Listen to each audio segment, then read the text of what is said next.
बिस्मिल्लाहिर्रहमानिर्रहीम। अस्सलाम वालेकुम। दिस इज मी फरहान नबी बख्शन्ना। जैसे कि आपको पता है कि हमने स्टार्ट की हुई है सिंध बोर्ड की फर्स्ट ईयर की chemistry chapter wise lecture wise. Last topic हमने डिस्कस किया था जिसका नाम था प्रैक्टिकल यील्ड, थ्योरेटिकल यील्ड और परसेंटेज यील्ड। ये टॉपिक हमने कॉन्सेप्ट वाइज समझ लिया है कि थ्योरेटिकल यील्ड किसको बोलते हैं, प्रैक्टिकल किसको बोलते हैं और परसेंटेज यील्ड किसको बोलते हैं। और इसमें हमने फार्मूला भी डिस्कस किया था परसेंटेज यील्ड का।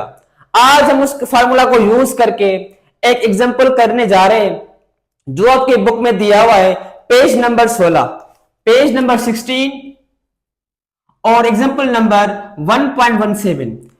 अब इस एग्जांपल में एक रिएक्शन हो रहा है। रिएक्शन में क्या हो रहा है, चलते हैं बोर्ड की तरफ। देखिए रिएक्शन में क्या हो रहा है, कैल्शियम कार्बोनेट एक कंपाउंड है, वो रिएक्ट करने जा रहा है हाइड्रोक्लोरिक एसिड से। ये भी एक कंपाउंड है और ये बनाएंगे, मिलकर रिएक्शन करके बनाएंगे कैल्शियम क्लोराइड को, कार्बन डाइऑक्साइड को और वाटर को।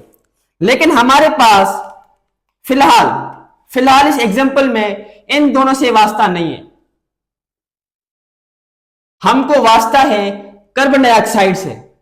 क्योंकि एग्जांपल में हमें यह पूछा जा रहा है कि अगर कैल्शियम कार्बोनेट, मेरी बात गौर से सुनना, कि अगर कैल्शियम कार्बोनेट हाइड्रोक्लोरिक एसिड से रिएक्शन करेगा तो उसकी थ्योरेटिकल यील्ड क्या होगी।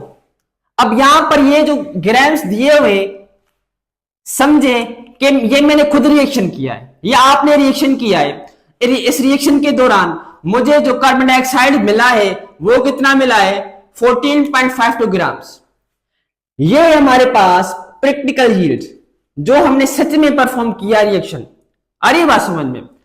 अब हमसे इसमें पूछा क्या जा रहा है कि आप ये बताएं कि इसकी थ्योरेटिकल यील्ड क्या होगी, कि ये असल जो रिएक्शन हो रहा है स्टेटमेंट में, प्रैक्टिकल नहीं, जो हमारे पास थ्योरी है, स्टेटमेंट है, उसमें में ये कितने ग्राम्स बन रहा है, ये हमसे पूछा जा रहा है। जबकि मैं जिसको प्रैक्टिकली परफॉर्म करता हूं तो मेरे पास जो कार्बन डाइऑक्साइड बन के आया है वो कितना बन के आया है, 14.52 ग्राम्स। लेकिन मुझे मालूम करना है इसकी थ्योरेटिकल यील्ड जो स्टेटमेंट में मुझे दी हुई है। आ रही बात समझ में। चलते हैं बोर्ड की तरफ। देखिए डेटा बनाएंगे, पहले सिंपल सी बात है, मास हमें कितना दिया हुआ है कैल्शियम कार्बोनेट का, 50 ग्राम्स। उसमें से जो मैंने रिएक्शन किया, खुद रिएक्शन किया, परफॉर्म किया, प्रैक्टिकल किया, एक्सपेरिमेंट किया खुद अपने हाथों से, तो उसमें क्या बन के आया, कार्बन डाइऑक्साइड 14.25 ग्राम्स। मुझे ये हमारे पास है प्रैक्टिकल यील्ड, ये मैंने खुद रिएक्शन परफॉर्म किया है। अरे बात समझ में। अब मुझे पूछा जा रहा है कि इसकी थ्योरेटिकल यील्ड क्या होगी। जो मेरे पास बुक है उसमें जो मेरे पास लेबोरेटरी में मैं काम कर रहा हूं उसमें मेरे पास एक पेज है, उसमें थ्योरेटिकल यील्ड कुछ और है, वो मुझे निकालनी है। आ रही बात समझ में। और मुझे लास्ट में क्या करना है, परसेंटेज यील्ड निकालनी है, दोनों का रेशो, प्रैक्टिकल का और थ्योरेटिकल का। लास्ट में दोनों का परसेंट निकालना है, सिंपल। चलते हैं सॉल्यूशन की तरफ। देखें हम मास में पढ़कर आए कि हम जो है ना पहले नंबर ऑफ मोल्स निकालते हैं। जब हम मास रिलेशन करते हैं तो पहले क्या करते हैं, नंबर ऑफ मोल्स फाइंड करते हैं। चलते हैं सॉल्यूशन की तरफ। इसमें मोल्स निकालेंगे कैल्शियम कार्बोनेट के। गिवन मास क्या है, 50 ग्राम्स। इसका मोलर मास जो है वो है 100 ग्राम। जब हम 50 को डिवाइड करेंगे 100 से तो हमारे पास जो आंसर निकल के आएगा वो आएगा 0.5 मोल्स। यानी हमारे पास 0.5 मोल्स मौजूद है किसके, कैल्शियम कार्बोनेट के। अब हम सिंपल जहां पर मास रिलेशन में कंपेयर करते हैं, कंपेयर करेंगे कैल्शियम कार्बोनेट को किसके साथ, कार्बन डाइऑक्साइड के साथ। क्योंकि हमसे पूछा ही सिर्फ जा रहा है कार्बन डाइऑक्साइड का, और जो हमारे पास प्रोडक्ट बन रहा है उनका हमारे पास कोई वास्ता नहीं है। आ रही बात समझ में। तो हम मोल को कंपेयर करेंगे कैल्शियम कार्बोनेट को और कार्बन डाइऑक्साइड को। तो हमको पता है कि 1 mole of calcium carbonate gives 1 mole of carbon dioxide.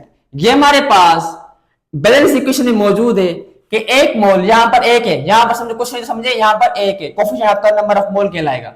यहां पर 1 मोल मुझे कितना दे रहा है, 1 मोल कार्बन डाइऑक्साइड का। तो यहां पर मैं सिंपल लिखूंगा कंपेरिजन में कि 1 मोल मुझे कैल्शियम कार्बोनेट का दे रहा है, 1 मोल किसका, कार्बन डाइऑक्साइड का, सॉरी कार्बन डाइऑक्साइड का।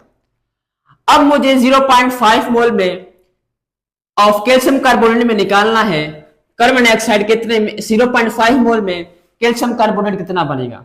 देखिए सिंपल क्या करेंगे, 0.5 को 1 से मल्टीप्लाई कर लेंगे और हमें ये पता लग जाएगा कि 0.5 मोल दे रहा है कैल्शियम कार्बोनेट के 0.5 मोल ऑफ CO2। अब देखिए जाहिर सी बात है, जब 1 मोल 1 दे रहा है तो हाफ होगा, तो ये भी हमारे पास हाफ बनेगा। आ रही बात समझ में?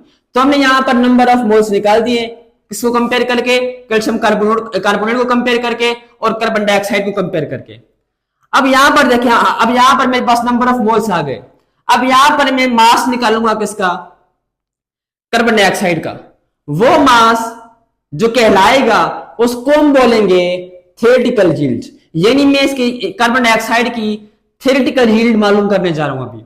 अब मेरे पास जो नंबर ऑफ मोल्स निकल के आए हैं वो कितने हैं, 0.5।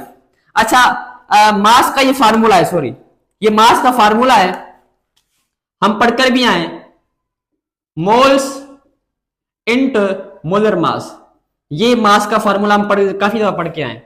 ये मास हम किसका निकाल रहे हैं, इस मास को हम थ्योरेटिकल यील्ड भी बोल सकते हैं, किसका, कार्बन डाइऑक्साइड का। अरे बात समझ में? अब इसका जो मास निकल के आएगा, जब मैं 0.5 को 45 ग्राम से, ये इसका मोलर मास है, इसको मैं मल्टीप्लाई करूंगा नंबर ऑफ मोल से, जो हमारे पास 0.5 निकल के आए, तो हमारे पास जो थ्योरेटिकल यील्ड आएगी वो कितनी आएगी, 22 ग्राम्स। अब यहां पर देखें, यहां पर जो मैंने सच में रिएक्शन परफॉर्म किया तो मेरे पास जो कार्बन डाइऑक्साइड मौजूद था, निकल के आया, वो था 14.52 ग्राम्स। जबकि असल जो रिएक्शन, जो मेरे पास एक बुक है, स्टेटमेंट है रिएक्शन लेबोरेटरी में जिसमें परफॉर्म करने जा रहा हूं, वहां पर जो मुझे बुक दी हुई है उस स्टेटमेंट में मेरे पास 22 ग्राम है। मैंने आपको ये भी बताया था कि जो थ्योरेटिकल यील्ड होगी वो ऑलवेज ग्रेटर होगी किसके, प्रैक्टिकल यील्ड के। मैं इसको ये भी कह सकता हूं कि practical yield is always small, always lesser than theoretical yield. अब यहां पर मेरे पास जो थ्योरेटिकल यील्ड निकल के आई 22 ग्राम्स, जबकि हमारे पास प्रैक्टिकल कितनी है, 14.52 ग्राम्स। आ रही बात समझ में? अब यहां पर देखें कि ये जो अमाउंट है थ्योरेटिकल यील्ड का, ये इससे ग्रेटर है। हम ये कह सकते हैं कि थ्योरेटिकल यील्ड जो है हमेशा, सिर्फ एक एग्जांपल में नहीं, हमेशा हमेशा याद रखें कि वो प्रैक्टिकल यील्ड से ज्यादा होगी। अब सिंपल इसका रेशो निकालेंगे, इसका परसेंटेज निकालेंगे, दोनों को कंपेयर करेंगे।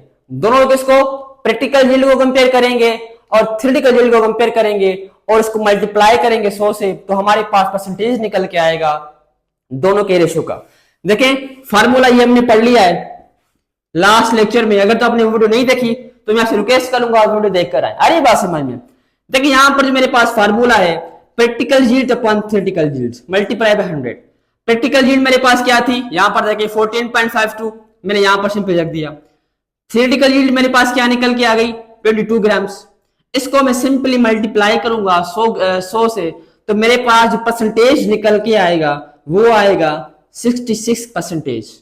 यानी जब मैंने प्रैक्टिकल यील्ड और थ्योरेटिकल का रेशो निकाला, दोनों कंपेयर किया, उनका परसेंटेज निकाला, तो मेरे पास जो आंसर निकल के आया वो आया 66% of theoretical yield and practical yield.